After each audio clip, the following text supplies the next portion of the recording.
JF?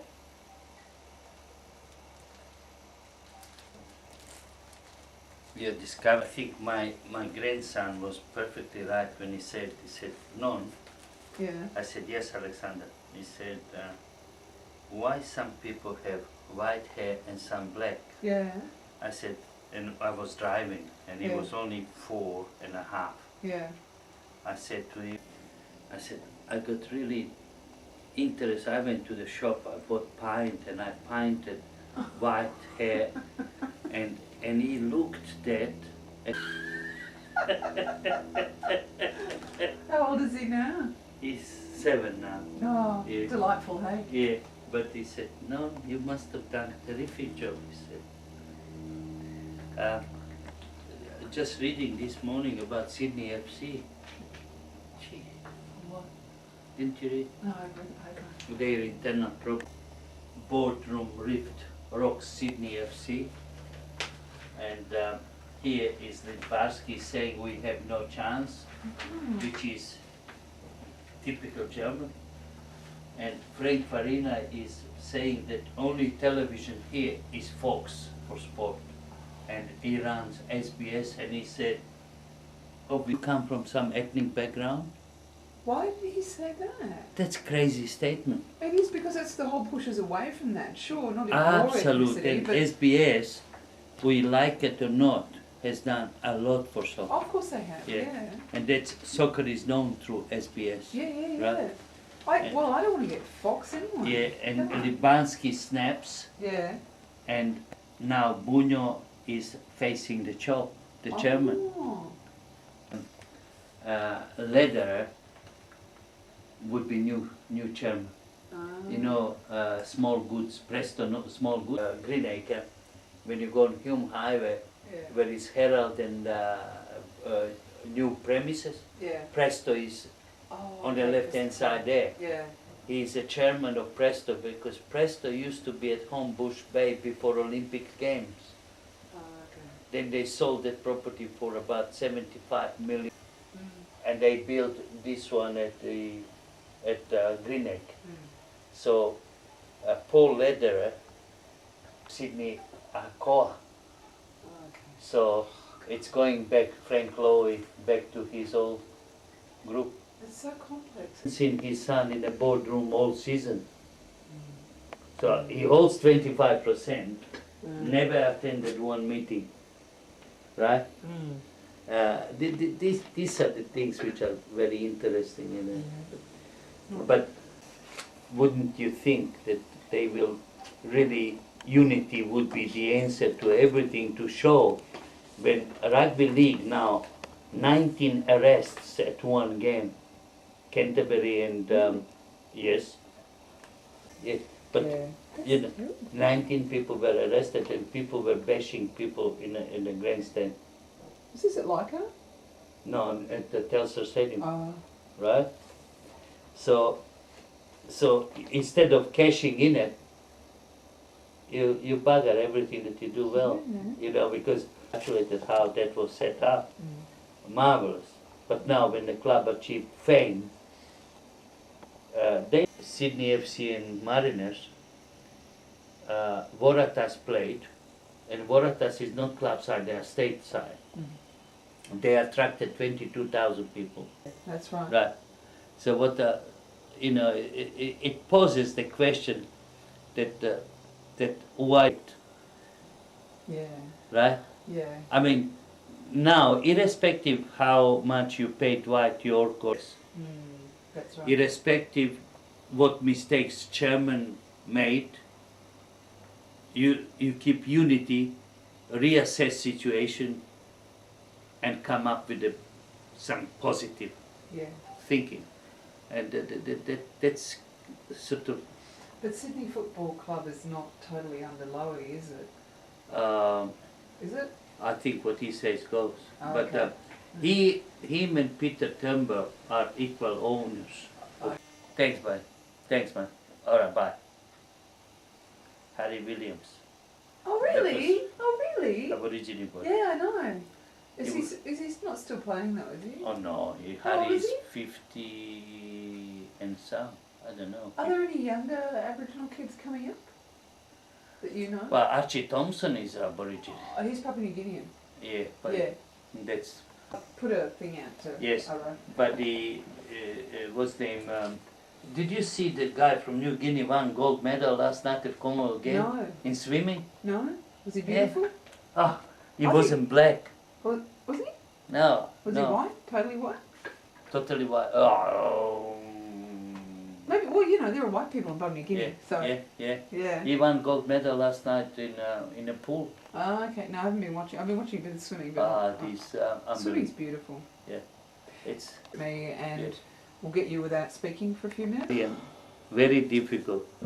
To what? Hollywood is full of them. Italians. Italian and French too. Hollywood? Hollywood. Objects that I want to borrow from you. So I'll go through that in a while. Remember last time I was here, I photographed and measured objects Yeah. with the AB. So I probably want to borrow maybe 3 or 4. Values are really tricky, I find. People say like when Johnny won all the 67 trophy, and you can't say priceless. And anything over 10 things, yeah?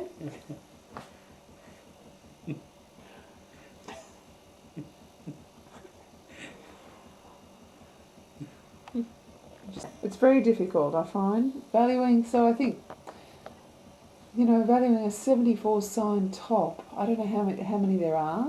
And then the other thing I've actually, really high grossing in terms of objects. You get a lot of money at auction. Football, soccer, still quite small unless it's Pele or something. I don't know. Like Can I 5,000? speak? Can you speak? Yeah. We'll work it out in a minute when you can speak.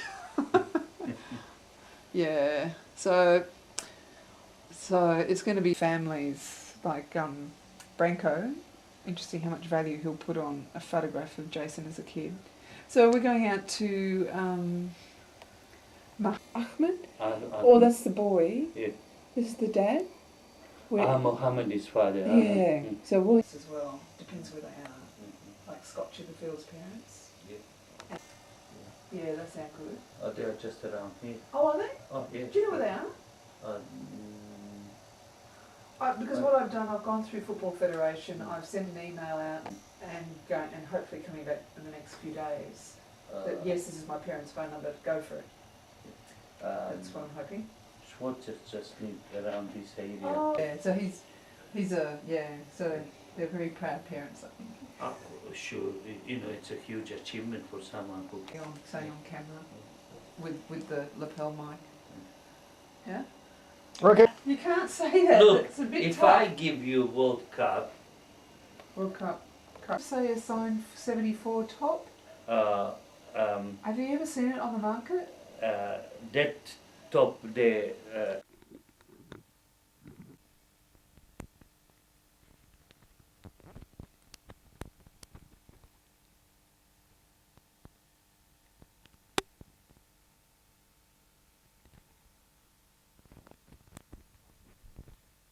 Didn't love themselves. They got married because they hated each other. Yeah. I said, can you please explain to her? Oh, Mr. Rasic, I said, look, all of you politicians, you call us every name and you probably think you idiot. But I said, the way that I balance things with you is just that you are uneducated, that you don't know any background. I said, this is question of hooligans. Number of hooligans, which is unfortunately increasing every single day because they have freedom of doing what they want to do. Yes. Because you do nothing about it. Yes. Right? We have hooligans in every culture. Yeah. Yeah. But now you see soccer doesn't have, and they have in rugby league. Well, they have a lot of things in rugby league and AFL. There have been so many women assaulted by rugby league and AFL players. And now they had 15 players who tested positive in AFL, but according to the agreement between the players and AFL, they cannot release names, and somehow the names leaked out to the media. Oh, are we right to go, maybe? Yeah. You okay? Yeah, I'm okay. Do you want to share this because your back's going to get sore? You okay? I think I need He to can't. some- He can't. You can share this because it'll be big enough. Hang Yeah. on, let's shift it over. Is that all right? Yeah. Everything's in the right position so I can ask. So the only thing a bit tricky here, I'm sorry, but No. and I just stopped a bit Do you the want me to move film, this? is that Is that why? I lost him in the war.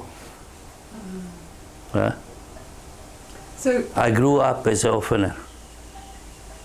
That's what my book is about. How did orphaner become national coach? Right? In a different country, different culture, different environment. Right? That's something that really, I always pride myself on Orphanage House. where was Orphanage House? In Yugoslavia. All education, everything. We've got fantastic education and everything. And they say, you know, when you are orphanage, what what that meant and so on. Like reading this White Throne, what's name? One of our writers. What's name? Bryce Courtney, right? He wrote about African kid who was white, and this is why the book was called White Throne, amongst these Afrikaners. And he's from 3 years of age, didn't know who was mom or dad or anything. But the second obstacle was that he's white amongst Afrikaners, that he's never equal in that regard and so on. And slowly how this kid becomes a genius, you know, through hardship and challenges and so on. And it's quite interesting, sort of like Oliver Twist, if you remember. Is that how you feel it happened for you? That you Well, I didn't had have a hard time? no, in orphanage I never had a hard time. Always was fantastic, because you come from the street environment into institution that provides for you food, that provides for you beautiful bed, that provides for you hygienic environment, that provides for you perfect schooling, that provides for you a regular 3 meals a day, cooked, and so on. And is that where soccer was encouraged? Yeah. Is it the wing? Just a moment. Okay. But you just stick to your questions if you All want. right. Well, no, I am interested in how you came to. When did you come to Australia? And how did you get to come here? I came by accident, actually. I was at 17 years of age when I left Orphanage House, and I was given privilege to go to one of the top clubs in Yugoslavia, to join the top professional club, Vojvodina, which had about 9 international players those days in their squad. And I came to the club, and after the World Youth Championships, and once I came to the club, I was put in a hotel to live in a hotel. And from the hotel, I was going to my final year of the high school. And I even used to make the bed in the hotel, because the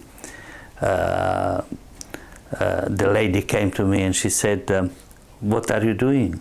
And I said, just made my bed. She said, what do you think, how do I make living? You know, because the habit that you get in the orphanage house. And what was really cause for it was that in orphanage house you had to make your bed like a box of matches, everything to perfection. Your cupboard must be perfect. You cannot throw shirts or pair of trousers or anything like that. It had to be absolutely perfect, because the people on duty had a master key to check your cupboard. So if you line up for breakfast, there is another probably 80 people in a line for breakfast. Before you get in, if they call your name, means you are asked to check your cupboard or fix your bed, then really you get a bonus for breakfast, so you are last, instead of being first, second, or 20th, and so you on. learnt to be neat. Yes, so that principle really is one that I carried throughout my life all the time, that you have to be absolutely spot on, that you make your bed, that you do what you have to do on a regular basis. And Does that apply to soccer, to football? I think great deal. The greatest contribution that I can always give to Orphanage House is that superb organization, sense of discipline, flexible discipline, fair discipline, but discipline all the way. Once the rules are made, they have to be applied. And the teacher in the Orphanage House, you had everything in this world, but you never had love, someone to give you a hug. That was only one thing missing in the Orphanage House. Everything else we had to perfection. We had regular lessons in chess, absolutely regular. Then we had team competition, knowledge, guessing competition and so on. And we had regular homework because we had two days, morning classes and afternoon classes. So if you go in the morning, you go from 8 to 1 to school, and you don't go in the afternoon. So in the afternoon, you do your homework. If you go in the afternoon, that in the morning you are doing your homework. So that was a reverse situation. And sport was one of the huge, absolutely huge events that we competed in everything. That whatever we could create was sort of part of our life. And of course, football was number one, because all you need one ball, irrespective how, then you can have 10, 15, 20 kids, just break up in two teams and off we go barefooted. You played, and then basketball, all you needed is one or two baskets and so on, was so cheap. But in basketball, the ball caused us a bit of problem, right? Because we didn't have a proper sized ball. We used to play with tennis ball. So when did you know, did people notice that you had soccer skills early on? You couldn't play in a school. You see, if you don't excel in sport, you're like not highly rated. So you had to excel either in academic or in a sporting or otherwise. That you are a leader and that you want to lead by example and so on. And I was fortunate that my education was going along with my sport, and I played basketball, played handball, played table tennis, played everything that you could put hands on. Chess, I was quite good at it, and sort of when you play chess, you are competing against other school, or you are playing against other team, or something like that. So then you have a time off from orphanage. You go to the city, you go to the town when you're playing basketball or other sports. There was no other way that you could go except on Sunday afternoon when the sport is not played. So that was sort of remarkable way of sort of doing it individually, playing for a team, but you are always left as individual to make up your mind where you want to be. So at 17 you started playing for a professional team?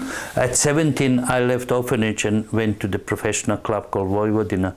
The club, which was, as I said, full of international players, and it was just privilege. I felt I wanted to ask for autographs from these players because you read about these superstars every day, and all of a sudden you come from Orphanage House to play with this club. And you know, that was absolutely fantastic feeling. You know. Then next club that I was transferred to, because those days you had to wait 6 months on your transfer. 3 months you had to wait before you play friendly matches, and 6 months before you play championship or league competition. And unfortunately, the guy who was not sort of regarded as good as I was, because I was very promising player, rated as one of the best prospects in Yugoslav football that time, at that position. While I was waiting for a sort of to be cleared to play, other guys stepped in and went all the way, played in Olympic Games, won gold medal. I played for Yugoslavia A team and so on, and we became best friends. And I could never get that position from him. Who was that? One guy by the name of Roganovic Novak, who also was orphaner, right? And but he was older, about 5 years than I was, and so on.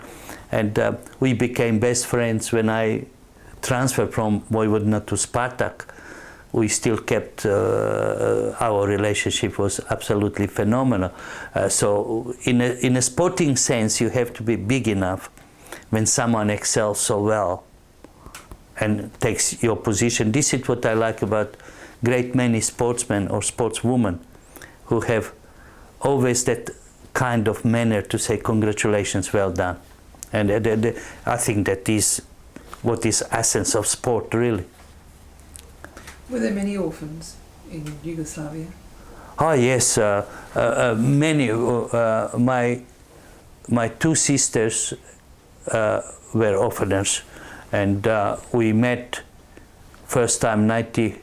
My elder sister, I met 90. Stop. Okay. Start again, please. I'm sorry, I made a little mistake. So if you can Okay. start again about The your meeting family. Yeah, just meeting the two sisters? Yeah. Oh, yeah. Sorry, Yeah. I stopped. You met your two sisters when? I met my first sister, Ivanka, 1953, because that time I was getting huge publicity as a very promising youngster, and I played for Yugoslav youth team that time, and then sister through Red Cross started to look for, then sister linked with younger sister who is here, Kathy is here in Sydney at Bondi, and we linked, three of us, and all was left.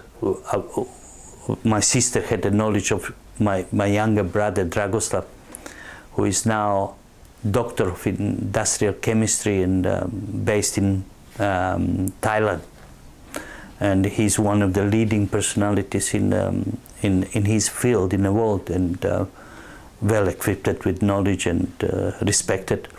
And it was sort of funniest story in the world how I met my brother. I was playing with Vojvodina, this first club that I went to, and we played friendly match there, and I was warming up behind the goals, and this man walks towards me and says, "Excuse me for interruption," and we were not allowed to sort of to speak to the public, and he said, "This is your brother." That's how I met my brother.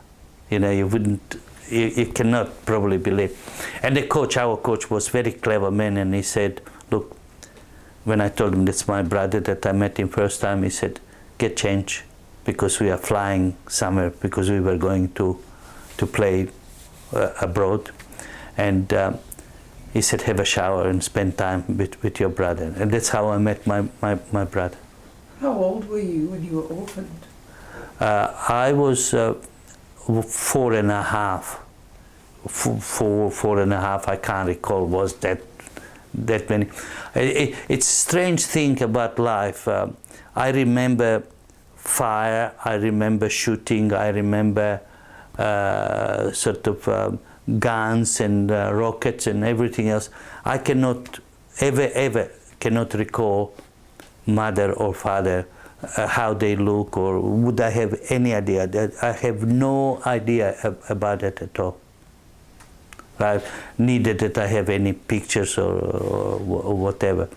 And strangely, I didn't have pictures of myself till I was 15, 16, somewhere there about.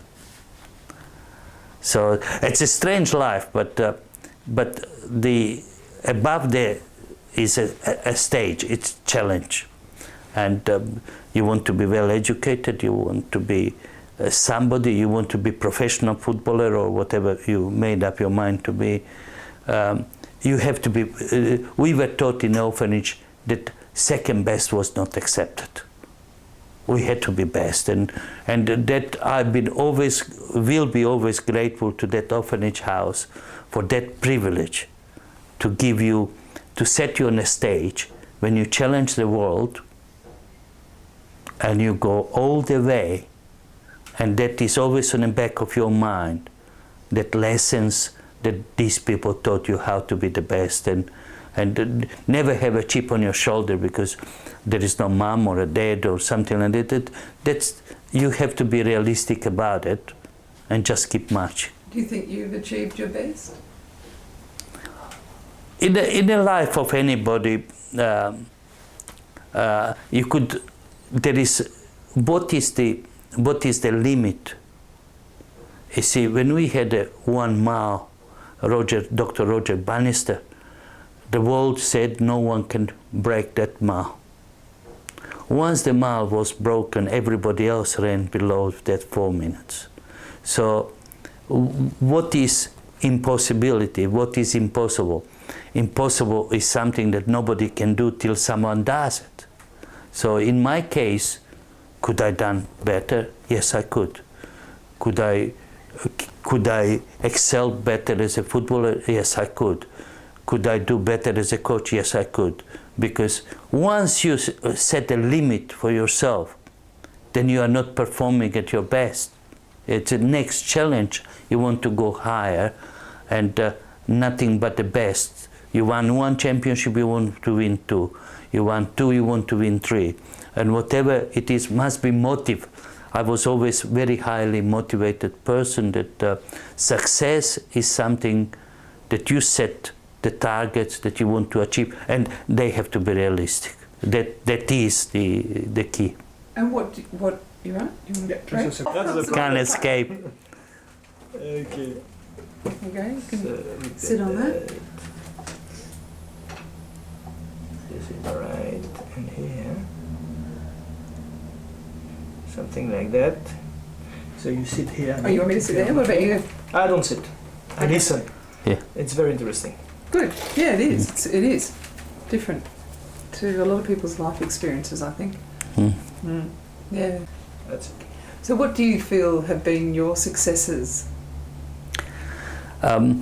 First of all, when I came to Australia, I was 25, and I thought that after that experience in France and in European football, playing at the top levels and so on, in the front of a huge crowd, when I came over to Australia, I thought, what a mistake. Essendon Airport was the coolest day I ever experienced, including Siberia. I came with a short sleeve shirt and a pair of jeans, and then they took us to Footscray, where the ground was at Footscray, Schindler Reserve, they used to call hell. That was changing room, small changing room, 1 or 2 showers there, and we were just absolutely spoiled in a professional environment in Europe. When you have your cupboard, you have your seat, and you have the gear steward giving you 3 times a day different set of gear for training and so on. And we trained twice a week. What really, that was one of the biggest lessons in my life. I saw the coach, who was of Austrian background. He used to say to us, when you come from the dressing room, you will run around. And I said to this, we were 4 professional players who came together to play for Footscray. And I said to this oldest in our group was this Jagodic, who was already university graduated and so on, and had coaching qualifications. I said, this guy gets 12 pounds, those days 12 pounds, for 2 nights training. I said, but that's not training, that's humiliation. I said, he doesn't know what he's doing. And he said, oh, just leave it, let's not start causing the problems immediately. I said, you have qualifications, why don't you take over? And so we went on and on for 4 months. I kept pushing him to take over till we reached the point I said, if I have opportunity, I take over. This is how confident I was. And Alexander took over about 6 months later, and he created revolution in that club with the new methods, and we increased training to 4 nights a week, and Footscray started playing best football in a league in Melbourne. And we just benefited, the club benefited, community benefited, everybody, and football itself in Victoria benefited from I'll that. just stop you there. I'm just a bit worried about the eye line. Do you think that Rale should keep looking at the camera? So? Yep. Do you wanna- So how long did you stay with Footscray?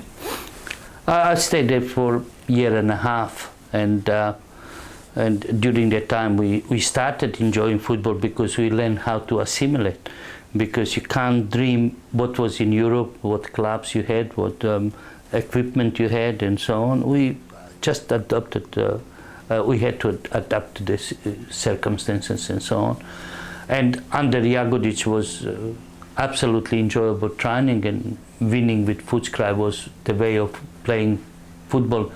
We attracted all other football supporters with the style of play.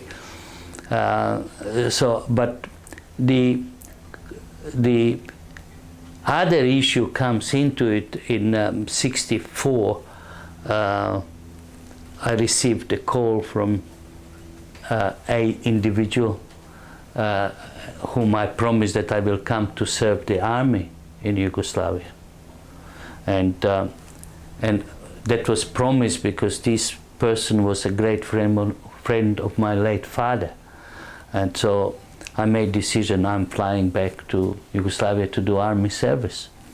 And those days that was absolute shock to the system, to anybody who heard that you are so far away from home and you are going to do army service, that wouldn't be discussed. But what I'm proud of, that was not written contract, was not written agreement, was a word of honor of mine, and morally I had to fulfill that if I am going to maintain status of the man.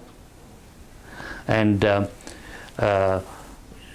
sort of I decided to go back, and the same time I said to myself, I have opportunity to finish university, because I was a third year.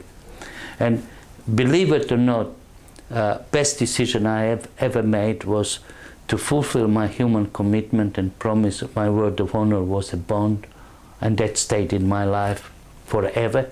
And I regard that as the greatest contribution that I made to coaching, that I was always straight to the point, honest and effective. Secondly, when I went to the army, I went through hell. Bean soup for breakfast, potato soup for breakfast, and marching 9 hours through the snow, rain, wind. And then you go to sleep for 2 hours and siren goes back again for another 9 hours. And I learned there more than I ever learned in my life. What is the capacity, what human body can take. And I learned that human body can take anything. And then I said, if I ever become coach, that's what I'm going to apply. We can train 3 times a day, which we did when I became Socceroo coach. We can excel so much above expectation, and I always followed Einstein's theory, because said if everybody would give 10% of human capacity, we would have better society. So to me, I said, Einstein is saying give 10% would be good enough to have a better world. Give a bit more, then we have a better team and better results. Second point was that I studied, and I was given time to study, and I passed 11 exams in 11 months, which I did more than for 9.5 years, because I was part-time student and full-time footballer. That academic side also reaffirmed that I'm heading towards the right direction. And the next challenge would be, really, I went to the 2 clubs that I played for.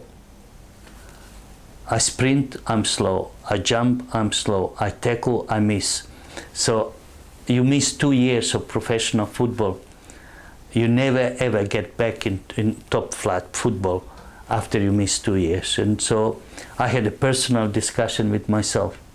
I said, stay here and struggle, or go to Australia and become a coach. Because I was already 30 years of age when I finished the army. and finished, of course, studies. So I came to Melbourne 66. Was 1st of January that I came, New Year's Eve. And we played Ample Cup competition. We beat South Melbourne in the final 3-2, because South Melbourne Footscray, that used to be always one of the biggest matches that you could see in Melbourne. We won that cup. I took all my gear and gave to the president of the club. He said, "What's this for?" I said, "Present from me to you." He said, "What are you going to do?" I said, "I'm going to coach." He said, "Coach whom?" I said, "I will coach in this club." And he said, "We have 7 players older than you are. How dare can you say that you will coach?" I said, "We wait and see." So Footscray really had a shocking start to the league competition, and was in good season, and they started negotiating with me to coach. But those days they have selectors, and selectors get together and select the team. And I said, "No." I said, "No selectors. It's one-man band, one man, one order, one mind." And they wouldn't. They started to lose badly. So I became Footscray's coach in 67. And they were really struggling. And the first match that I took over, actually prior to that match, I called 7 players, including my best man, to have a team meeting. And one of my friends, who is a great Englishman, Cecil Dixon, had a big schooner of beer, and he wanted to drink. I said, "Cec, stop there, don't touch it." And he said, "Why?" I said, "No more in this club alcohol." And he said, "You crazy man." I said, "Bit crazy, but you touch it, I forbid you to come to the gates of this club, not in the dressing room." And to say that to one of your best friends, that was sort of unheard of those days. And that's how it started. And I said to these 7 players, I said, "Look, people, you are here on a temporary basis. You're too old. I will use you, you, and you from time to time, unless you can play permanently." And my first match, 7-1 loss. So people probably at the board thought, "Oh, another move." So then 18 matches, in actual fact 19, 2 losses. Remarkable season, brought him in top 5 in Australian Cup. And sort of this is when they got confidence that things can happen and move. And in 68, through these achievements, I become state coach. And one man who went all along with me in my career is Scottish. And in 62, when I couldn't say 3 to 5 words of English, he took me with the state team of Victoria to play for the state team as a manager. He guided me to the state team coaching position, and he had big influence on me becoming Socceroo coach. This is how you assimilate with the different national groups without even speaking the language. And so this man, John Barclay, who is now 78, will be 80 this year, still one of the best friends. So that's how life goes. And 68, I had marvelous success with the state team. Then 70 was inevitable. Coaching job was for, everybody wants to go. And I was really fortunate from one point of view, and that what really makes me more proud than any other coach. I never applied for national team job. The Victorian Soccer Federation applied on my behalf. They felt that I was competent, that I was a person to do best for Australia. They applied in conjunction with my consultation. We had consulted each other, would I be interested? Of course, you never say that you wouldn't want to be at the helm, not of a country, of a continent, because Australia is a continent, not a country as is taken And I said, to be at the helm of one continent, I give my arm and a leg for it. And I went all the way, and I became, 1970, became national coach. And what, do you want to Yeah, just change? a second. Yeah. Did they ring you up? Already?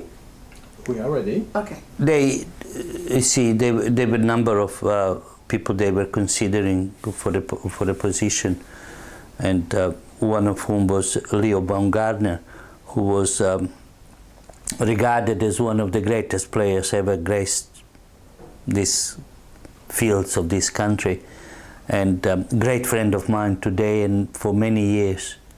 And when I got the job, Leo was so graceful and polite, and our relationship has never changed. We are still, I'm really sort of grateful to the people who can say congratulations, well done, and maintain that friendship. Sort of that fair play is important in my life, and Leo, no doubt, it became one of very close friends, and we are so respectful to each other and so affectionate to each other when we see each other. But you see, I got a call, and I had a meeting with Australian, that time Australian Soccer Federation officials, and Arthur George was on a starting block too, because he was new president. And we had a meeting in Sydney, and I did not sort of emphasize anything, but I had one secret weapon I held in my bag, 4-year plan, which no coach ever produced in Australia. I had step by step what I need, what I want. I went even as far as checking hotel where we are staying, checking the rooms, which rooms I want, checking who was the chef, checking how clean the kitchen was, checking, those days they used to go to the same hotel and the previous coach of Rasic, and they would not have a cooked meal for lunch. I changed all of that, lunch cooked, breakfast cooked, dinner cooked, and so on. And but what I did at the first meeting, I even asked to change the plates, shape of the plate, from round plate to oval plate, and ask for the biggest piece of beef to be as one piece, and each player had to cut his piece of beef to put on his plate. And I organized it would be fairly rare, not well done, for the reasons. And I asked the players how was it, and they said fantastic, but bit too much blood. I said, that's where we stop. I said, that's what I need from you for 4 years. And that's how it started, my first meeting with them. And I gave them 1-page written rules. And that rules were written for them, suggestions of discipline, order, and so on and so on. And when I gave them that, they had to follow that to the absolute, from A to Z, and I gave them blank page the same time. And they say, what's a blank page for? I said, first day, first night, do you have any suggestions we can incorporate? I said, then you sign. I said, each one of you has to sign this agreement, and they did sign. And they asked, why do we have to sign? I said, that I can punish. And that was for 4 years one of the rules. If you breach the discipline in a serious sense, you get punished. And I never changed that rules, and became sort of, some people said that I was too hard and too powerful. And even late Johnny Warren said that the team, Australian team, became Rale Rasic team. And I said to every media man, that's true, that's correct. If I'm responsible for the team, it's my team. So I didn't agree with the policies of the past, that the player or player's power would dominate decisions. I took everything on my own shoulders and took the team on a world tour, 15 matches. And 15 matches, we were 12 matches undefeated. Amongst the teams that we beat Israel in Tel Aviv, 1-0, with Rale Rasic scoring some sensational goal. And Israel in the 1970 World Cup outperformed themselves. They played marvelously against Italy 0-0 and against Sweden 1-0, and which was fantastic result for them. And 2 months later we beat them. Then we went to Iran, and in Iran we played 3 matches, 1-2, and drawn 1. And we beat Iran national team 2-1 in Tehran. We were sort of searching to find the facts and figures about Iranian climate, about atmosphere, about 100,000 people in a stadium, and so how to overcome these obstacles. And so for 73 qualifiers, if we will meet Iran. And then we flew to Athens, and we trained day before the match so hard, so heavily, that great Ferenc Puskás, one of the greatest footballers of all time, said to someone, "This man is crazy." And he said, "Why is crazy?" He says, "He's training his team so hard on day before the match." Anyhow, we beat Greece 3-1, and that's the first conflict that I had with the player was Johnny Warren in a dressing room on half-time, because Johnny was by nature nervous. He was always unsettled. He was always willing to play, but he always wanted to play his way. And we come on half-time, we were leading Greece 2-0, then 2-1. And Johnny is saying few things that I didn't like, and amongst them was 4-letter word that I don't use. And I said to him, I said, "Johnny, what's all about?" "Oh, don't worry." No. I worry about. You're captain, you tell the truth." "Oh, nobody's marking." I said, "Johnny, I insist that you point the finger at someone who is not doing the job." And he wouldn't. So I said to him, I said, "You are not doing your job. I give you 10 minutes to sort out the problem between your opponent." Johnny went and killed the guy on the field, absolutely demolished him. So after the match, I went to him and I said, "Well done, Johnny." And he sort of said something that I would have interpreted probably, "No one tells me what to do." So in that circumstances, I opted not to hear. So, but when we arrived to the hotel, I said to Johnny, I said, "Johnny, I need 5 minutes with you." He said, "Sure."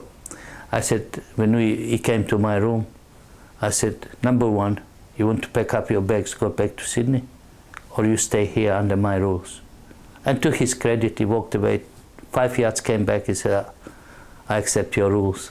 And this is how it started with the captain. You know, there is no nonsense, we have job to do. And that set really marvelous base for us. Right? Once English mentality I had to battle. They fear everything that was English or British. Once we arrived to England, we played Luton Town, who was first division club those days. And marvelous manager Harry Haslam and Malcolm MacDonald, the Ryan brothers, so big names. We beat Luton 2-1, so we overcome that obstacle, so-called British complex. And went on a tour, finished tour in Mexico, and tasting sort of that South American 40,000 balloons in the air before the match. And they just had a World Cup 3 months earlier. 1970 was the Mexico World Cup, and we are playing at Aztec Stadium. So that was building into enormous experience and building the confidence and so on. When we came back to Australia, we were really treated like royalties. Unbelievable change of behavior and so on. But there were a few problems between me and the tour leader, Ian Brusasco, who was just brought up in a rugby league environment, sort of tough nut to break, and everything he's right in everything he does. And we had few conflicts on a tour, and he apparently said, we got the best coach, but we got the son of the bitch too. And I didn't mind. I thought it was the second quote was very complimentary, so that didn't really bother me. So that's how it started, set the base and got the confidence of the nation and executive. And on came 72, another tour. Santos came with Pelé here, and sellout crowd, and Pelé, first time on a tour that Pelé played all 90 minutes, and every other match where on a tour that he didn't finish the game. And it was one sort of incident which is really remarkable one, how humans can react to the certain jobs and responsibilities. We were at Coogee Bay Hotel preparing there, and we were there only for 2 days, and Ray Richards kept calling me for 3 months. He said, "Boss, I will mark Pelé." I said, no. Jimmy Mackay is a specialist marker, and I said, why would I change? So day after, Ray Richards would call again, and I said, no. 1.5 hours before the match, I grabbed Ray, I said, "Pelé." And you would not credit this, you'd never believe the guy in these circumstances just goes in toilet and throws. He vomited absolutely from tension that when I told him.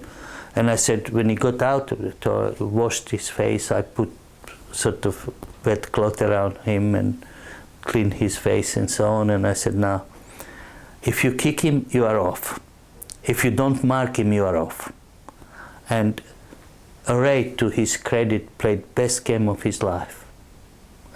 Never kicked Pelé, and Pelé was quoted that some guy from Australia with a moustache has marked him best than anybody else. So Ray carried this price tag for many years, and I think that would be, apart from the World Cup, proudest moment in Ray's lifetime, sporting life, and so on.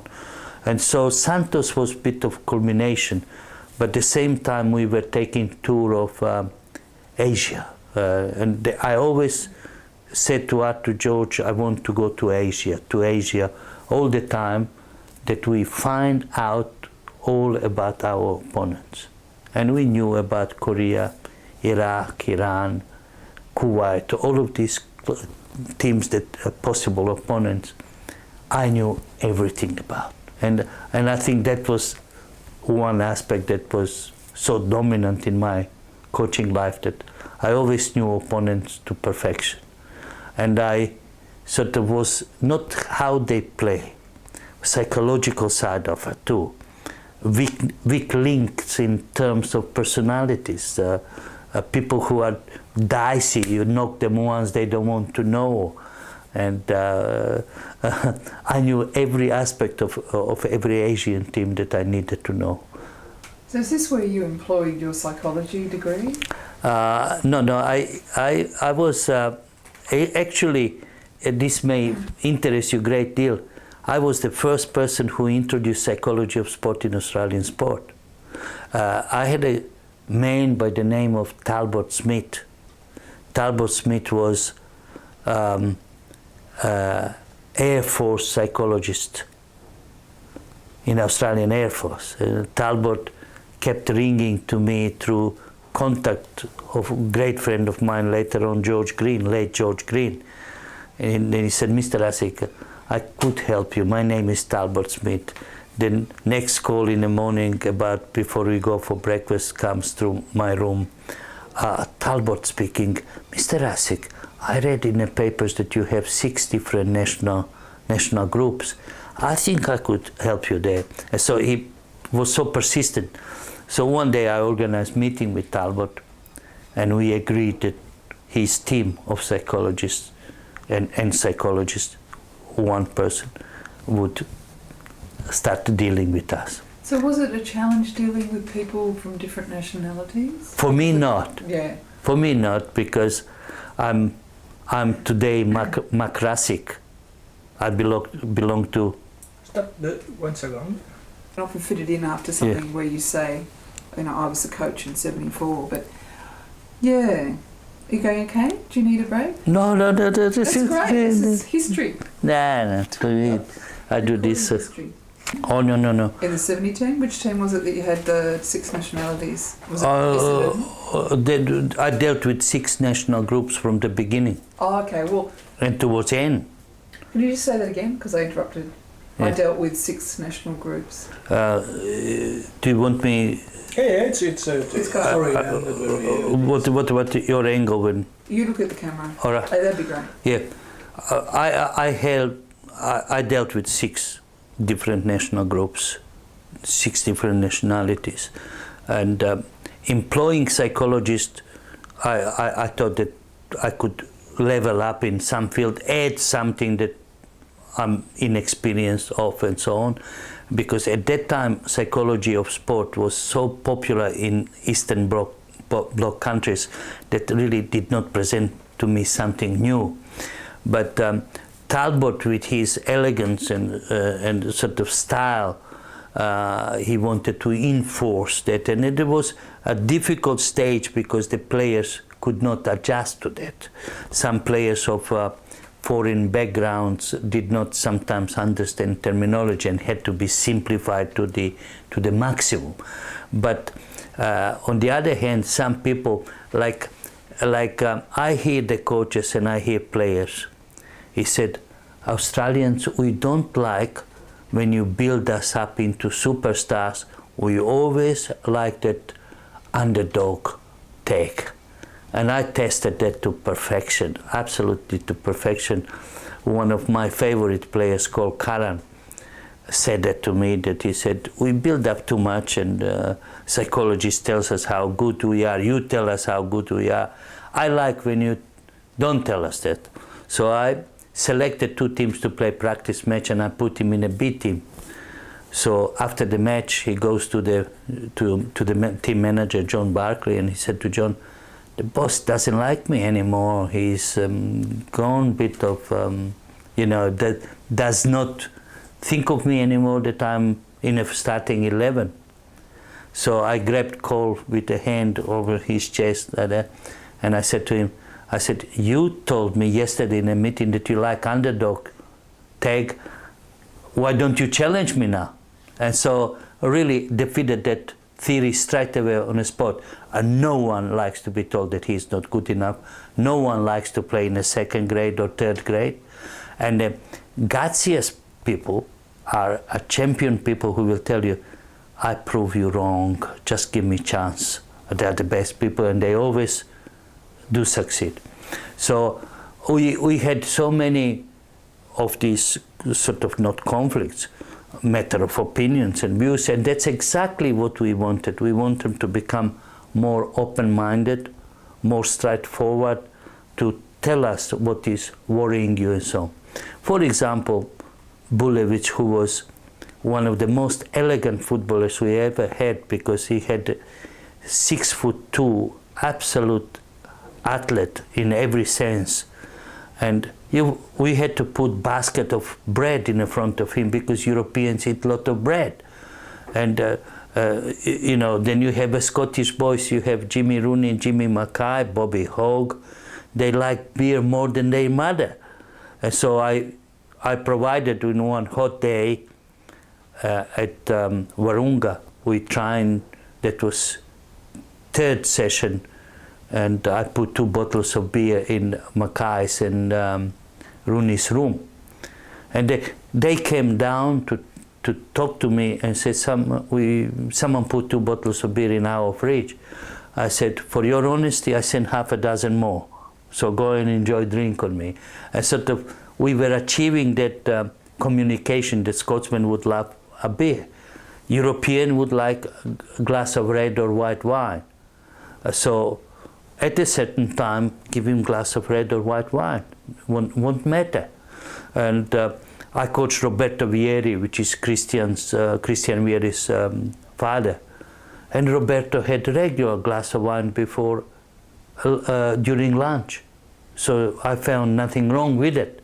So that sort of started to open up, and we were getting into the shape, understanding each other's mentality, habits. Schaefer, being of German background, Schaefer was so efficient.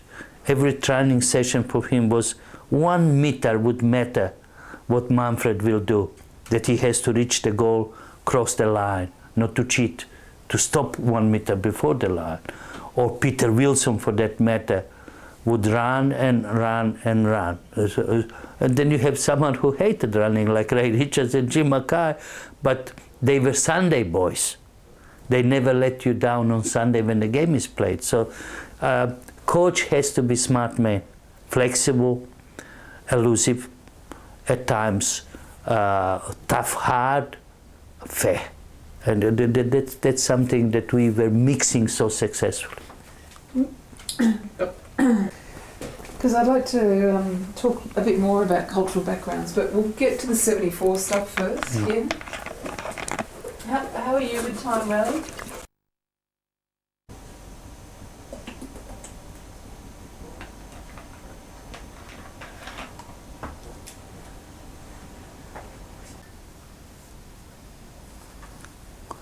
What were we talking about? Yeah, we finished on Santos and Pelé and Ray Richards, and then we went on psychology, a bit on different nationalities and so on. Yeah. And maybe we should go to 74. I don't know. 73 is tournament, if you want, because that really, you know, that's one that mattered. Just tell me when you're ready. I give you 73 tournament, then I finish with that. You go into 74. Oh, yeah. We can stop and you go into 74. Yeah, sure. Yeah. Are you happy with that different nationalities? I think it's great. Yeah, yeah. I would like to ask more about your impressions when you first got to Australia. Mm. You can do that now, because I just, you know, what were you right? You can. That's it. What were your first impressions when you got to Australia? I hate it. I hate it because we drink coffee, no coffee. We drink. You better start saying when I first came to Australia, I hated it. Yeah, but when I came first time, I just didn't like. Probably hate is not the right word, but didn't like it because.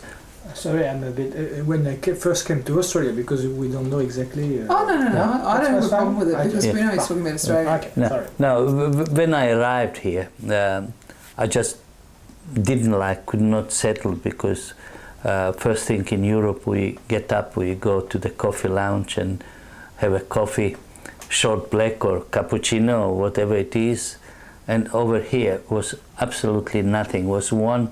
In Melbourne was at St Kilda was one spaghetti bar, Leo Spaghetti Bar, and that was always crowded by Europeans, so really we struggled to get for that coffee or cappuccino. And then on Saturday and Sunday was like a funeral. No one there. If you don't go to footy, there was nothing else in Melbourne. And I could not, like food was steak and sausage or sausage and steak and things like this. And then you see these incredible changes today that we come to sort of Melbourne is just growing from a more European city than anything. Then even Tasmania, I went last year, Tasmania is changing. Sydney, nothing to be said about. Perth, the same.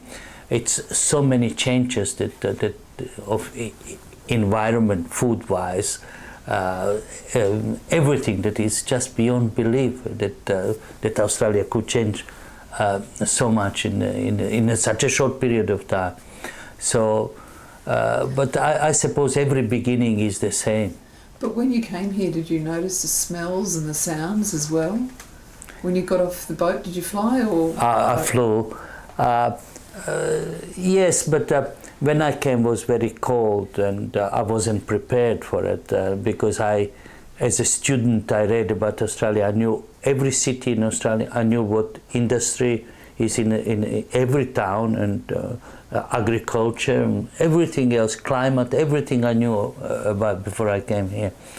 And but you know, things that we were looking for, sort of professional way of life, to get to the restaurant, to get to the coffee lounge, to enjoy company of nice lady or something like this those days, because we were all single men and so on. Sort of was very, very unusual, very much, so much different than Europe was, and was difficult to adjust. And what about what about not? Did you speak English when you came to Australia? I spoke only a few words of English, and lucky that we in Europe speak with our hands all the time, so you learn communicating, I suppose. But even with Polish, Czech, Russian, Yugoslav, different nationalities and so on, we could communicate. In Italian you say a few things with the fingers, then you ciao bambino or something like this, or whatever. You find a way how to communicate in Europe. I suppose that did not become such a big problem. But the problem is, of course, when you have to order something, to say something, and this is why we always look for someone in a company to interpret as an interpreter and so on. You know, but then 6 months later, you're communicating with the players to perfection. You're giving instructions to someone that probably at times doesn't know what you're saying, but that body language gives the messages, and you get. Then we started 4 hours a week lectures in English, and to set up good base with the correct grammar, not factory English, and that was the greatest contribution that made by us, that we really spent about 8 to 10 hours a week on English lessons and so on. Was that all the football players? Oh yes, all of us had to do it. Yeah, and we all 4 who came. One unfortunately passed away a few years ago. He was a great coach in Europe, and Mladenovic, Rusmir. They are very competent people, business people, and reputable people. You know, in today's society, Australian society, speaks 5, 6, 7 languages and so on. I mean, not speaking, but communicating in 5, 6 languages, because Slavic people, we speak and understand all Slavic languages, so that's a huge advantage. So it was strange, but I think that if you want success, you must find a way how to go towards, how to travel towards that success. You must accept challenges ahead of you, and the language was a big barrier, but as you can see, wasn't. Someone says, like Eric Waddington said, former director of coaching, said that Arok and Rasic lacked communication skills. His everyday accent is very difficult. But I asked Eric, how would he feel being Englishman to go to Moscow and ask for a cup of chai? And I think 3 days later, I think he would be dead, because he wouldn't be able, because they don't communicate in other languages except strictly one language, English. And we can communicate in any language and always get a chai, would it be in Moscow, Bucharest, Budapest, Vienna, or whatever. There is no way that I couldn't do it, right? So there is no barrier in the sense of, if you are starving for success, and you should never be ashamed of where you come from. One who doesn't know where he comes from doesn't know where he goes to. So I'm very proud of my cultural background. I would never ever change that name Yugoslavia, irrespective how many states we have today. I will stick by that principle, because that was most wonderful thing about us, that we were united, we were together, we were brothers and sisters, and we lived together. And for me, that is so very important. Or background of the parents, or historic data of our origins are so important. On the other hand, if you disrespect this country, you shouldn't be here. I learned to respect from the day one. I learned to accept from day one. Did I agree or not, that is irrelevant. But if you want to maintain your life in this country, you have to adjust. And you have to accept challenges ahead of you. You know, I went to Turax Teachers College because I'm school teacher in occupation. And first assignment of mine was completely read. Completely read. But Mrs. McDougall said that, she said, Rasic first, and they laughed because all read, corrections. She said, I did not assess his grammar, but 10 out of 10 for thinking. So, you know, there is a way how to challenge other people, challenge them with the knowledge, with the ability, and challenge them in a correct grammar to improve. Nothing wrong with it. Do you feel Australian, whatever that is?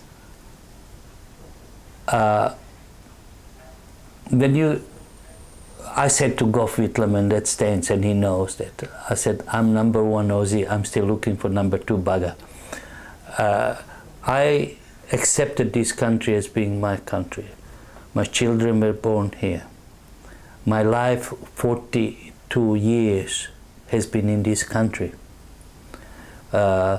It's shame sometimes that I can't communicate in the languages that I was communicating very well before. But I don't really have regrets about it, because I know that I live in the best and God's gift country in the world. And my conscience is clear, and I repeat this, that is the reason why Socceroos qualified for the World Cup. I was so influential on the national pride. I was one who grabbed Johnny a number of times regarding national anthem, because he was a bit nervous and would move body. And I said, when national anthem is played, stand still, all of you. Hands, arms by your side, and so on. And I did it so proudly. And I'm big Aussie. When watch these Commonwealth Games or Olympic Games, which is just 2 events were just here around my house, shooting and equestrian. I feel so much pride and honor, and being member of elite club Sports Australia Hall of Fame, mixing with Ron Barassi, mixing with Johnny Famechon, mentioning name John Conrads or Murray Rose, Kenny Rosewell, Rod Laver. Mentioning these names to me is such a big honor, you know, that I can't believe. And since I was inducted '89, I have never missed one function of Sports Australia Hall of Fame. That is the greatest recognition in my life, to shake hands with Don Fraser, Shane Gould, and these fabulous champions and marvelous human beings. So that's the greatest honor in the world. I would not swap that for anything in this world. So, you know, you cannot inspire the nation, you cannot inspire people if you are false in your feelings towards the country. You can't do it. It's impossible that you go in the front of the nation, tell people how much you love them and respect them, and you don't. I'm big Aussie, and no one can take that away from me. Well, I hope not. I don't think anyone will try. Yeah. We might go back. That's great. Yeah. Thanks, Rale. Let's go back to soccer. Yeah. Football. I would go into 73. 73, go for it. Yeah, 1973 was of course, most important year, because you have to base on this principle. Some coaches are wrong in assessing. World Cup is not every 4 years. It's held every 4 years. All elimination rounds are played within 2 years. So you don't have 4 years to prepare. You have, if you're lucky, 2 years to prepare. I was lucky that I started 1970, taking the team on a tour for 15 matches. Then I crystallized already 65–70% of the team first occasion. Then 1973, I insisted that we have strong opponent prior to the tournament, and to their credit, that time Australian Soccer Federation, they organized 3 matches tour of Bulgaria here, and the Bulgarian team came here very cocky, very experienced, fantastic footballers. So we were training at Jura for about 6 weeks, 3 times a day, and was non-stop rain, day, night rain, bucketing.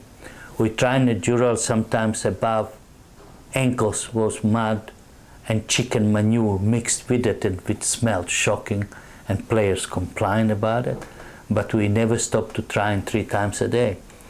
And when we clashed with Bulgaria, it was just like a rugby league match when bodies just go against each other and clash and show determination of the team and the nation for success, desire to succeed.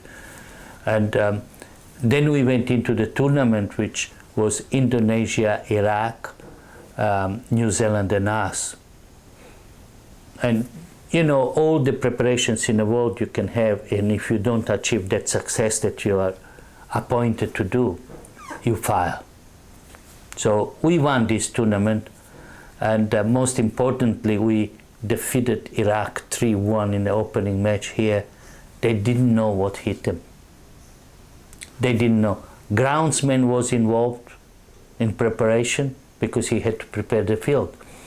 Coaches study. I had 11 people supplying information worldwide to me, what to do, how to handle certain situation. And I will always, no book, no television interview will ever happen in my life without mentioning these wonderful people who gave me so many advices and played such an important role in my life. Wrote a letter, 11-page letter on Iraqi team behavior, religion. And don't forget this, that Muslim people have that cycle when they are fasting. I knew even when players were suffering that cycle. And sort of, I knew everything about them. They don't play with the screw-in starts, which is important. If it's the ground wet, rubber boots would slide and things like this and so on. So we defeated Iraq 3-1 in Sydney in opening match, and Australia played that match absolutely phenomenal. And then we won the tournament. We qualified for a second stage when we had to play Iran.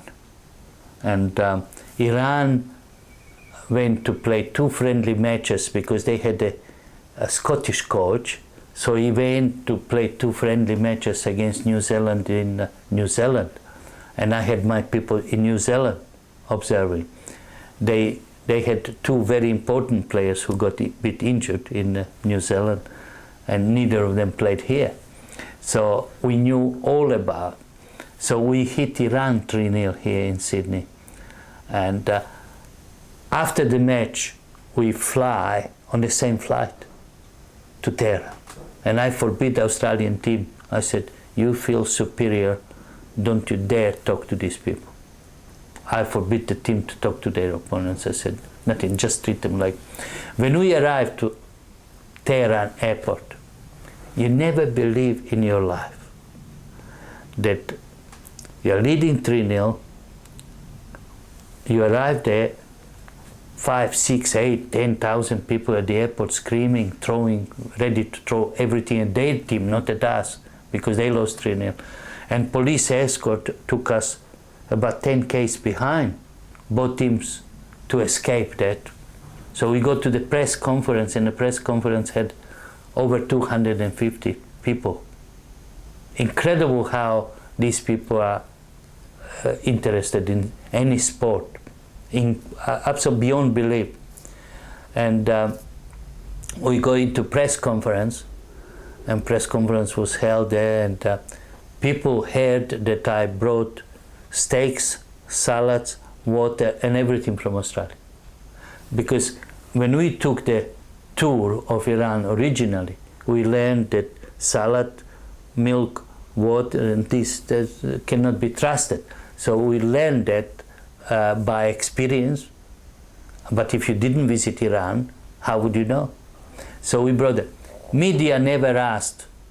One media man out of 250, or whatever number was, no one asked me one question: how did you beat us 3-0?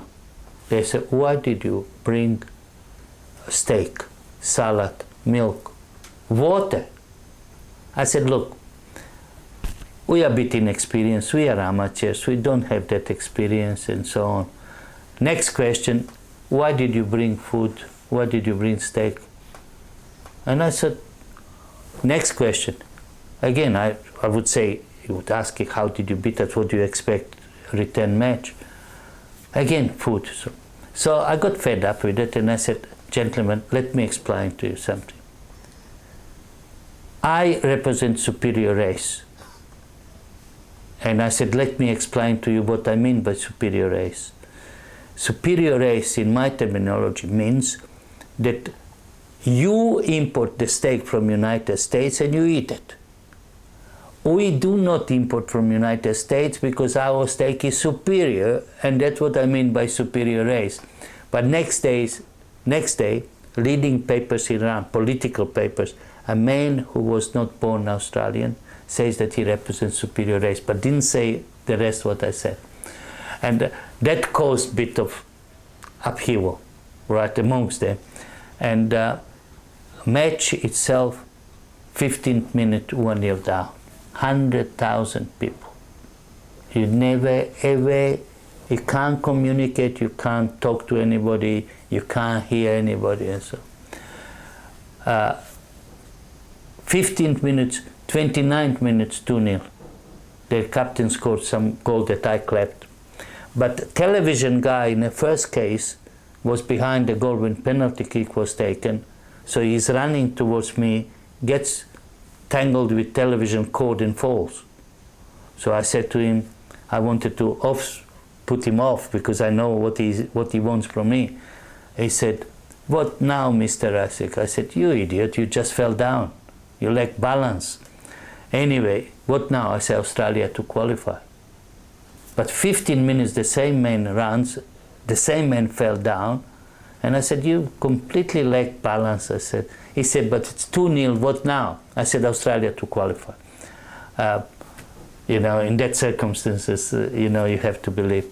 And something that probably Australian character, only Australian character can bring this up.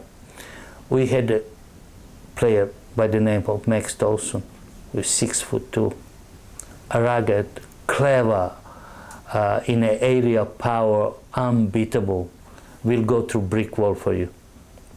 So I said on half-time, we set up something that he will have to act against his best mate, Adrian Alston, and call him every name in a book, call him pommy bastard and everything else, and tear his shirt apart. Attack him in the dressing room. I organized that, which he did to perfection. I said, we are leading 1-0, and they look, how can you lead 1-0 when you are losing 2-0? But on aggregate, we are 1-up. But player in that circumstance doesn't get it. So I said, what can be done? And Maxi said, this what can be done. And he goes to Adrian and pulls his shirt and calls him name. And he went around the dressing room and said, you follow me. You want to play for this country, you follow me. So I said to kick off, the ball goes to Warren on the right. And I said, Johnny, into 6, not 16 meters, close to the goalkeeper. So Warren pinpointed the ball in 6 yards, and Tolson, 2 stoppers, goalkeeper, everything went in the net. I ran on the field, and Max was very quiet while Russian referee was attending Iranian players.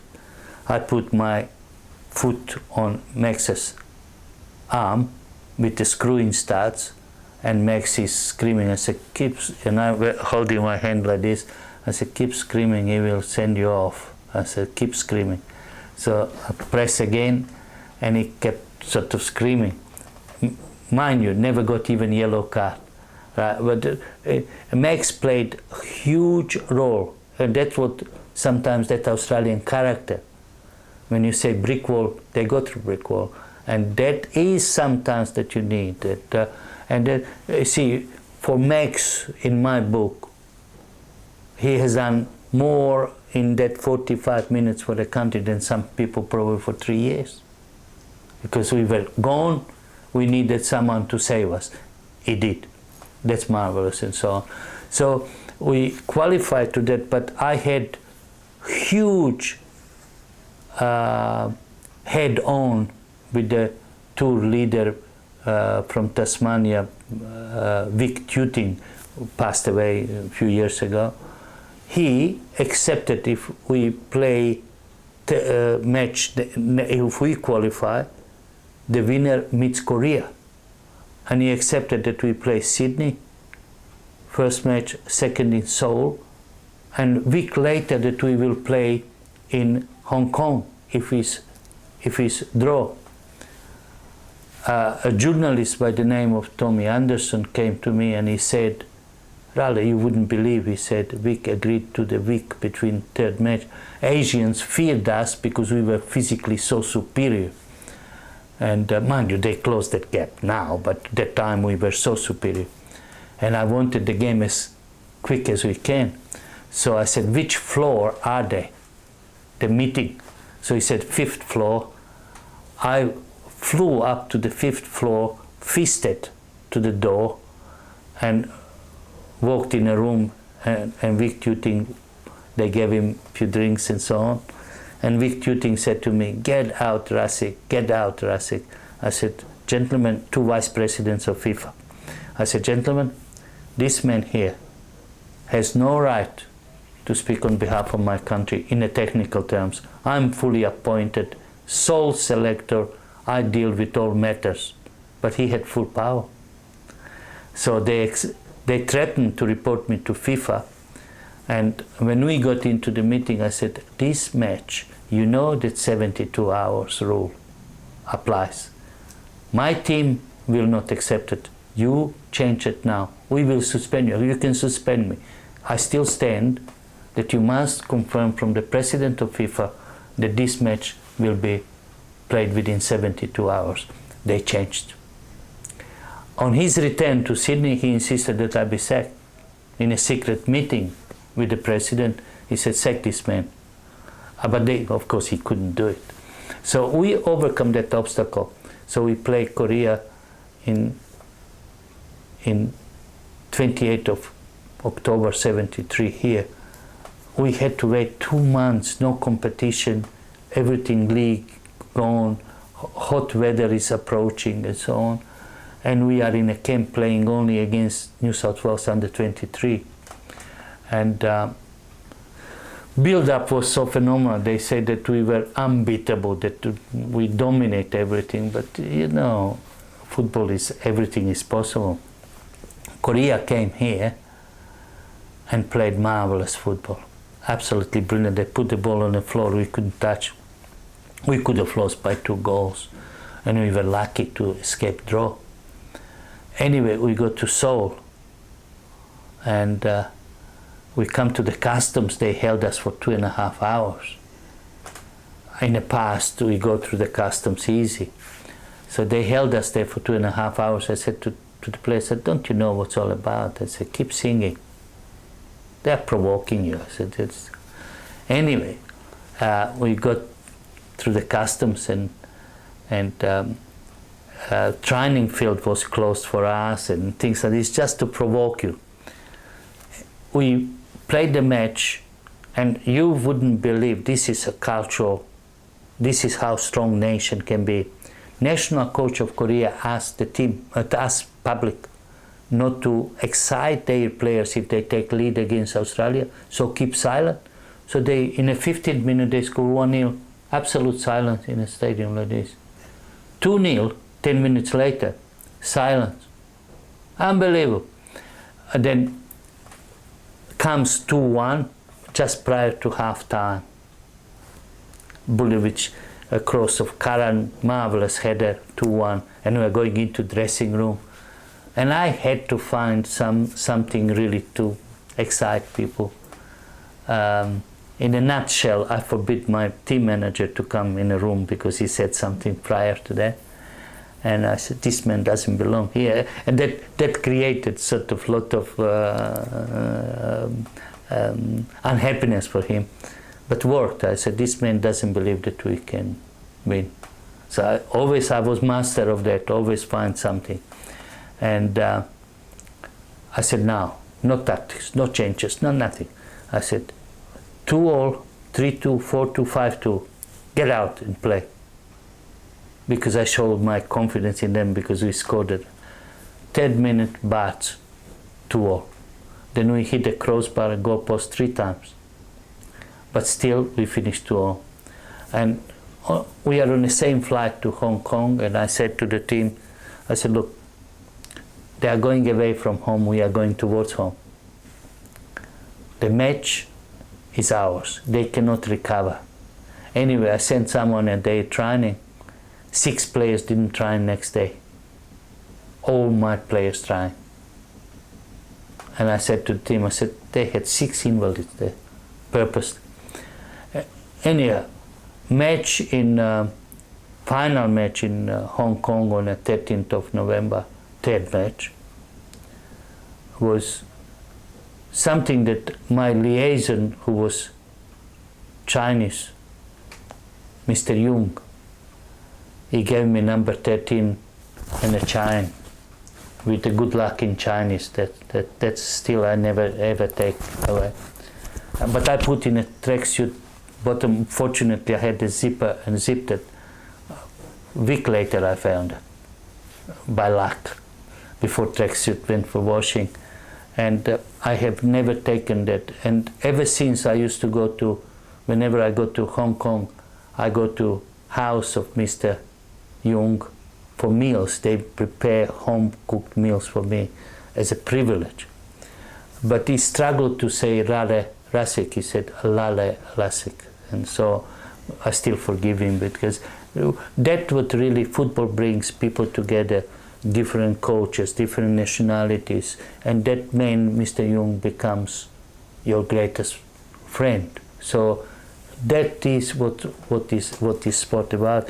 But when we came back, you would after that match you would you would expect celebrations. So as we got to the hotel, team nearly collapsed. They hardly celebrated because they just mentally fatigued, mentally tired, and most of them went to sleep.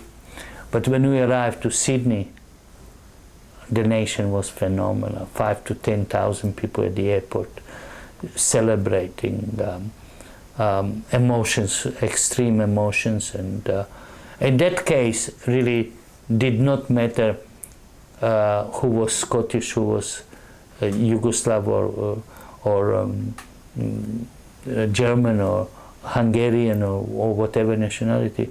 We were absolutely united Aussie people that green and gold meant more than 24 karat gold, and objectives were set in the interest of the country to do something specific, special, which they did. And ever since I called them heroes, and to me they are people who excel above any expectation, people who accepted certain rules that were not within their culture, linked with their cultural backgrounds. Like Scotsman is always bit on the loose side and he likes his drink and so on. Or German is too disciplined, or this one is so and so and so. But unity of these people who accepted that that responsibility on their shoulders and pride of the nation was above anything that you would ever. No book in the world can be written to explain what that means. Do you want to have a drink of water? No, I'm okay. Just think we might go to 74. Of it, you know. And PR, I'm good with the people. I'm loyal to my people. I do anything for them, and they know even today. So how did you handle going to Germany for 74? I took that much differently.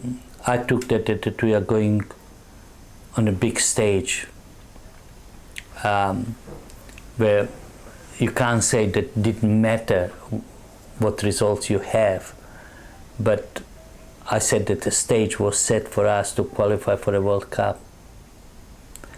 But according to one of the British journalists, Brian Glanville, who said that out of outsiders, 4 outsiders, Australia was by far the best. And he gave me one compliment. He said, marvelously coached by Yugoslav coach Rale Rasic. So I thought if that came from Brian with so much experience and so on, that is a huge compliment. Secondly, when we arrived to Switzerland for our final preparations before we go to Germany, I have never seen that many British media, because don't forget that England was eliminated from the World Cup by Poland. So only Scotland and Australia were of British countries. And the attention of British media was absolutely, any respect of British media towards us was phenomenal.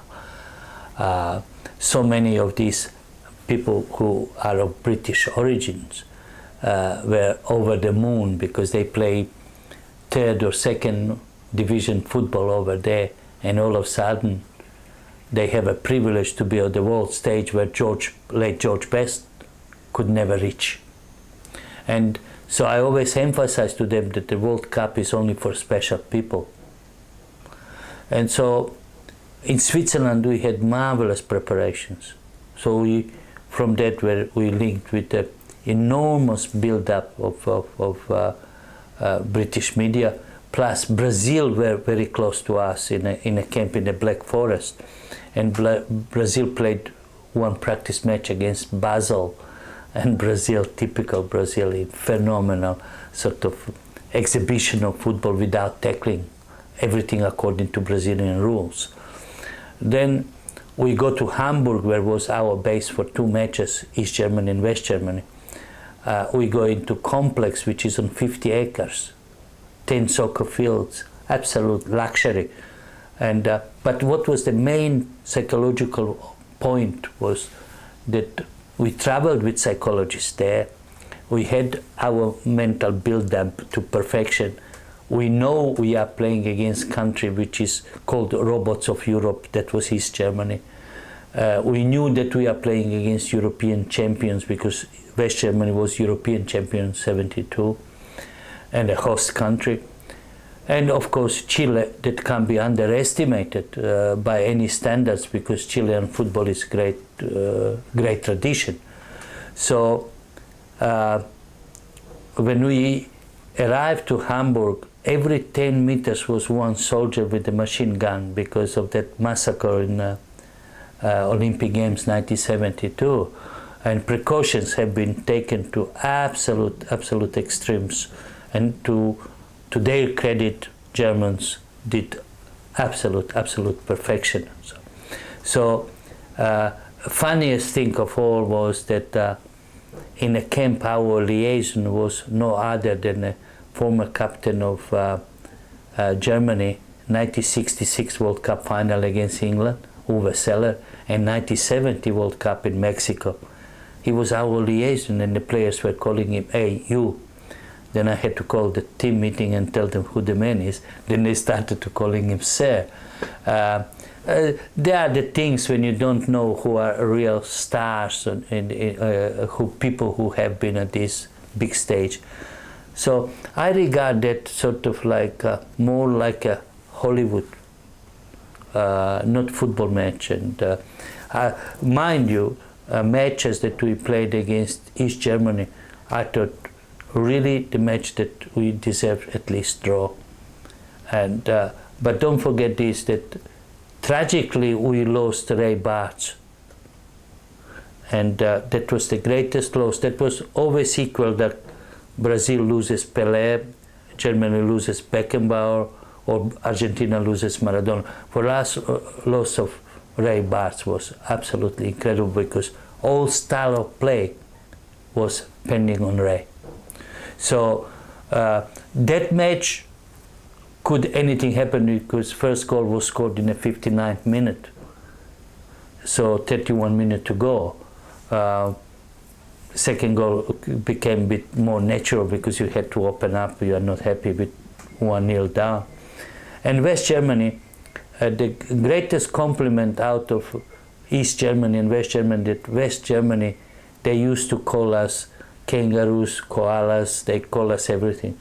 But leading papers after match against West Germany said, Ozzy Suya apologized. And that was a remarkable compliment by the great nation, a very proud nation and so on, and the world champions at that time. And third match in Berlin against Chile, Chilean team drew with East Germany and lost West Germany by free kick from Paul Breitner. They drew with us, which was very complimentary to us too.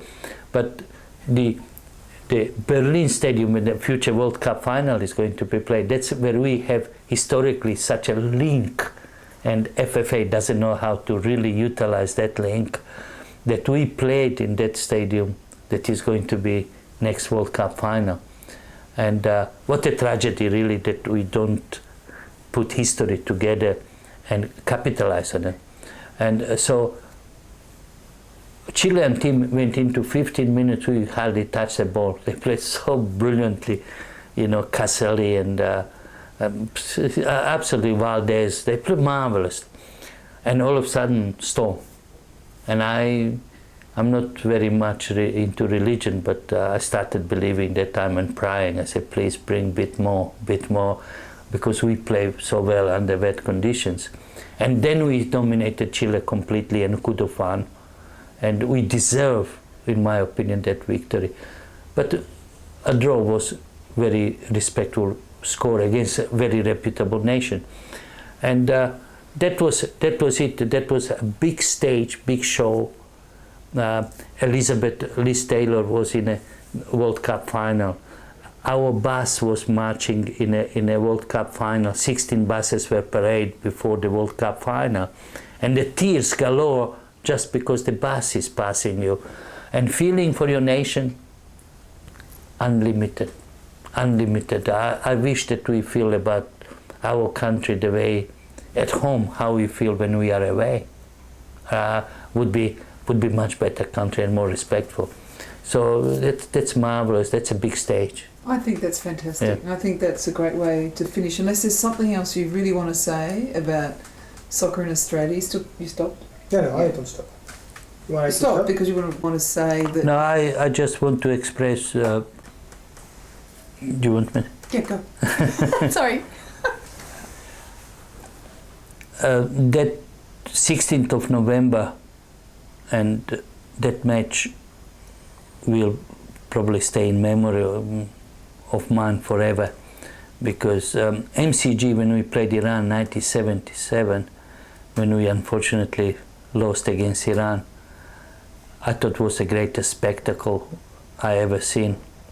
But this time at Telstra Stadium, 83,000, all green and gold. It wasn't 83,000, it was 20 million.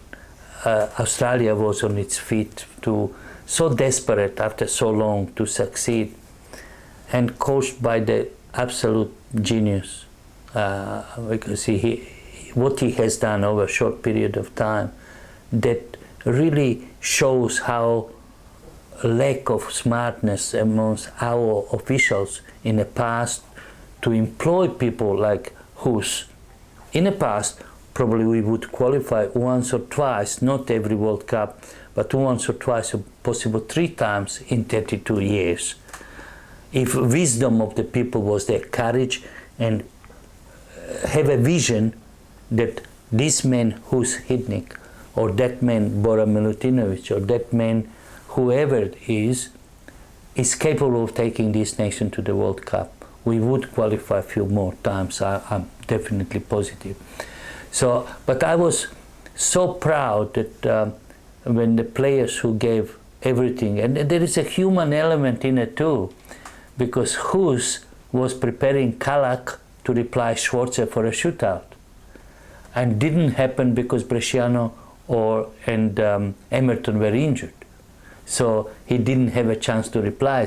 But there is a human element. If he did, probably Kalak wouldn't save all these penalty kicks, or probably would save all 5. But you never know that. So in coaching, sometimes lady luck helps too. And so, but without anything, you cannot wish we qualified in Hong Kong. So feeling of the nation wasn't the same. We qualified here at Telstra Stadium in front of the nation. A feeling is just absolutely phenomenal.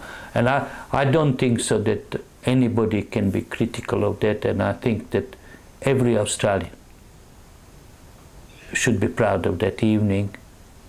Exception was one I did not approve, never will approve, when national anthem of different countries played, that people are whistling and being disrespectful.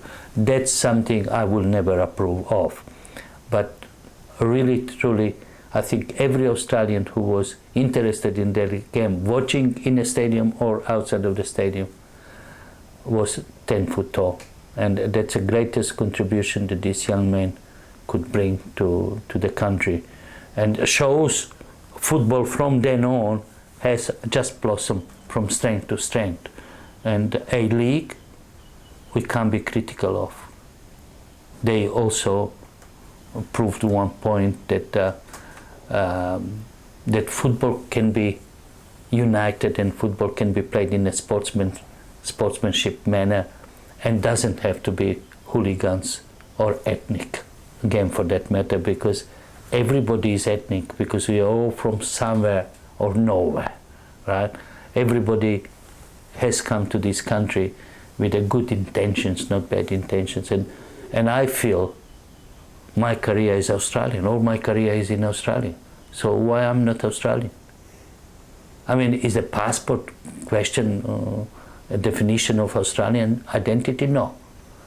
And as long as you are proud and respectful of this country, and I think that honor is greater than anything else. And I felt so proud of the nation that I just, words cannot express that.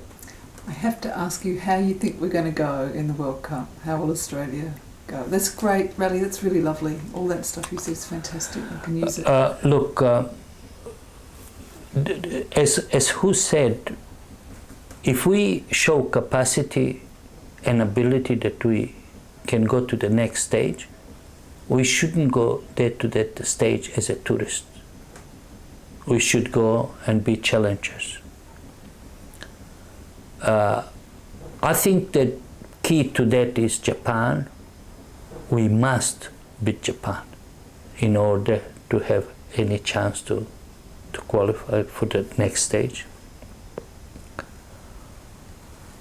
Croatia would be much more difficult if positive result is not achieved against Japan.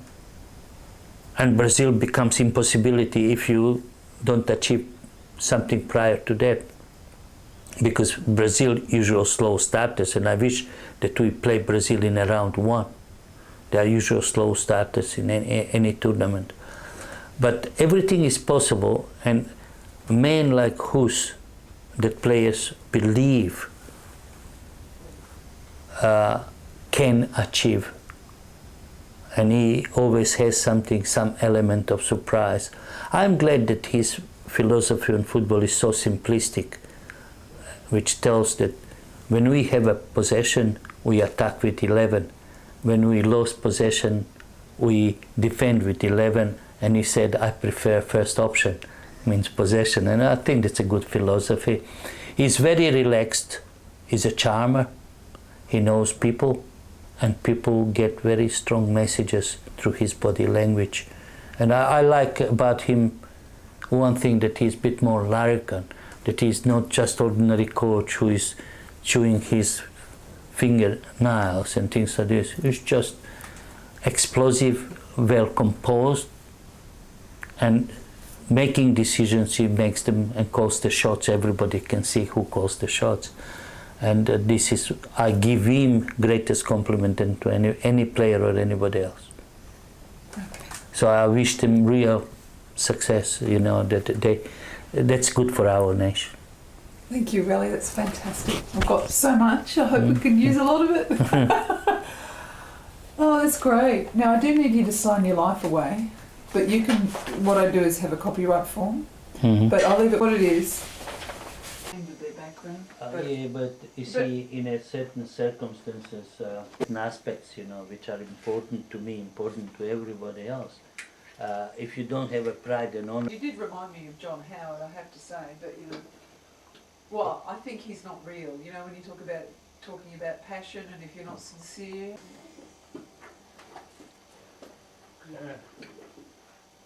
This was flowing, just they took the badges. So. Listen, young lady. Yes. See, I've been thinking. I better just remeasure, make sure I've got the right measurements for that one. And I like that one. I'll just get my measuring thing.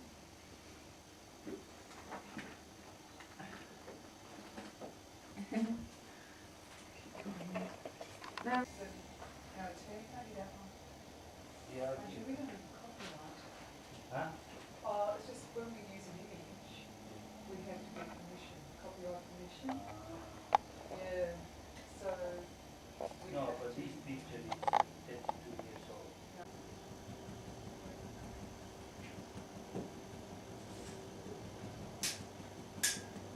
Yeah, no, copyright is an issue that when we publish things we have to look at. Okay.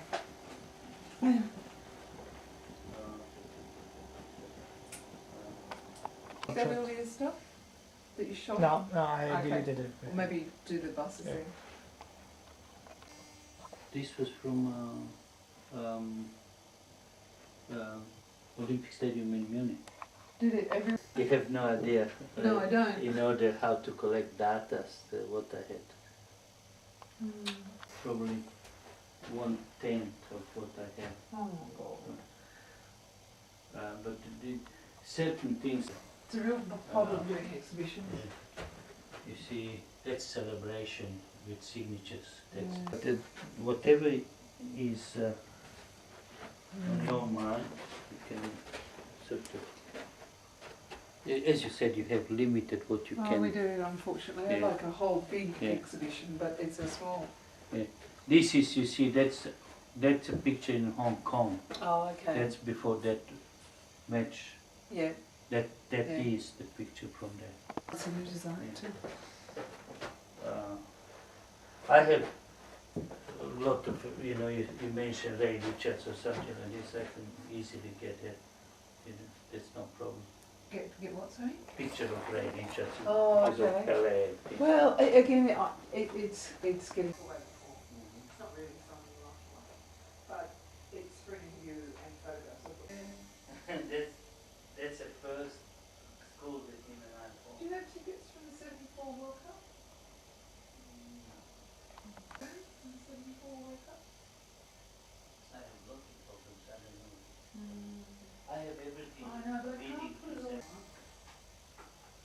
impossible. I have to really sort of like, I've been thinking of sitting. Marketing person in the shop, No, no. but it would be good to have something. Mine will be, we are organizing one huge function on Ecopetas now. Oh. On the 31st of April will be a huge parade of the Socceroos. Oh, really? Martin Place. Oh,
Yeah, it was very interesting. Really, it's a long time I haven't heard anything. They Am I- returned, Yeah. Yeah. they returned back and was all read of the lawyers. Oh, really? Yeah. What things you couldn't say? Yeah. Oh, bugger. And What were you saying, Rale? I told the truth. I would never the truth. Yeah. And as I was talking to you, this official, he wanted me to be set after I challenged him on a decision that would crucify us to play 7 days between Korea and Hong Kong. What do we do for 7 days? You know, what do you do for 7 days? You know, you go crazy. Like this, get on with would be different picture, right? So, whatever you do, you have to have a purpose and have to have that drive in you, and you do what you believe, not what someone tells you, right? And I have done always that, you know, what I believe. So, I teach. Most of our players are now abroad. It means that we are teaching them less and less value of the national pride, right? Player comes, right? And that shouldn't be the case. We should have like these swimmers when you see them. Yeah. They just do it so much for the country. They don't get paid much though. Oh, they do. Do They get big. You know what money they are. They get sponsorship deals like Thorpe Oh. does, but do they get paid by the government? They get big wages. Oh, do they? Oh, yeah. Well, women's They get- netball doesn't. Oh no. They are getting. Did he get beaten by a Nigerian? He got beaten Kenya. by Kenya. Yeah, they're brilliant runners. Though. No, 19-year-old kid. He sprinted. After 5,000. He sprinted last probably 300 meters. They must be very fit. He just, our guy was about 3 meters in front, and then he took off. You never see anything. Yeah, it's fantastic. But I like these sisters, these Savelle sisters who won 20K walking, Yeah.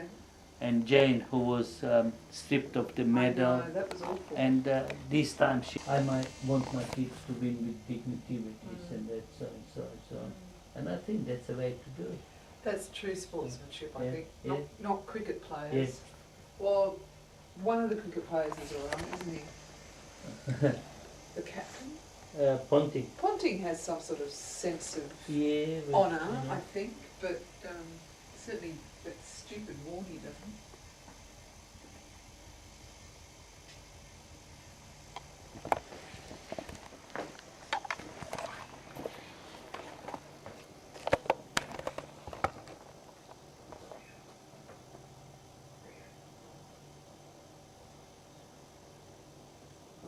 Did you want these things? When do I want you to sign it? No, the The objects? yeah. Well, the exhibition's going to open on the 5th of June, so probably get the objects in May or end of April. Yeah. And Mm-hmm. and we put it in a container. We give you a receipt. Yes, sure. You get a letter from our director asking for the loan, and we establish the value before you lend it to us. Mm-hmm. Okay.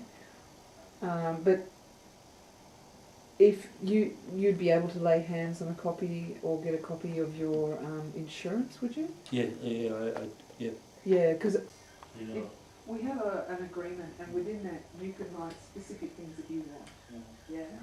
For the object, but normally it's one of us comes in, curators or registrars, and then it's put on display in a situation. 1st of the 3rd, 06.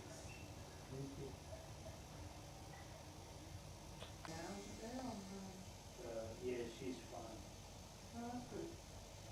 Who's the soccer mum? They want their photo, or they don't want it used except in the exhibition, you know. Anything is in interest of the country. World Cup, Yeah. buses or World Cup? That's a tough call. Yeah. Buses with pictures or buses with signatures? Yeah. No pictures. down at the Space Week, All so right. I haven't got that yet. Mm. And or the soccer ball too, the signed ball. Yeah, Yeah, that's in the case. yeah. Yeah, That but one. I've got a list of the objects. Yes. I'll send you a copy Yes. because your email's not up, is it? No, will be within Yeah? within a few weeks. It's Oh. there. It's there. It's That's at good. the- I'm glad it's there. No, I didn't have a time. No, I The know. guy when came here 3 times. I wasn't here. He had to connect to everything because even the facts are not connected. Because what happened, the somehow the connection, electrical connection,